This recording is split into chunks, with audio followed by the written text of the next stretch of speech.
முதல்ல ஒரு pan எடுத்துக்கோங்க. அதில் ஒரு டீஸ்பூன் நெய் சேர்த்துக்கோங்க. தேங்காவை முதல்ல நல்லா வறுத்துக்கலாம். தேங்காய் நல்லா நிறம் மாறிடுச்சு. ஆஃப் பண்ணிடலாம். ஒரு பிளேட்டில் எடுத்து வச்சிடலாம். இப்போ இதே பாத்திரத்தில் வெல்லத்தை சேர்த்துக்கலாம். ஒரு 3/4 கப் தண்ணி சேர்த்துக்கலாம்.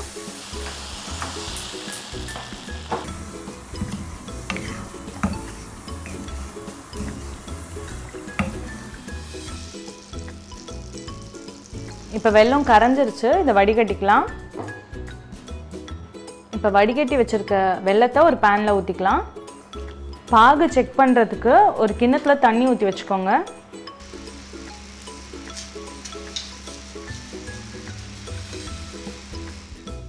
நல்லா கொதி வர ஆரம்பிச்சிருச்சு.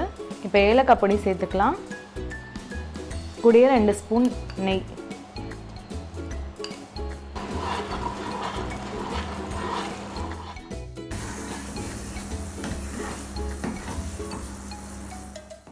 இப்போ செக் பண்ணி பார்க்கலாம். பாகு நம்ம செக் பண்ணும்போது அந்த பாகு வந்து உருட்ட வரணும் பால் மாதிரி. அதே நேரத்தில் சாஃப்டாக இருக்கணும். ரொம்ப வந்து கெட்டியாக உடையிற மாதிரி இருந்துச்சுன்னா நல்லா இருக்காது, ரொம்ப ஹார்டாக இருக்கும்.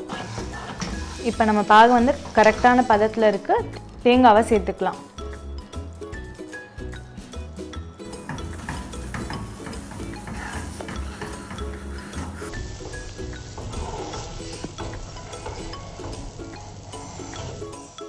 இப்போ இதை வந்து ஒரு பாத்திரத்தில் நம்ம மாற்றிடலாம். இப்போ கையில் வந்து நெய் தடவிக்கோங்க. சூடு வந்து பொறுக்கிற சூடு இருக்கும் போதே உருட்டிடுங்க.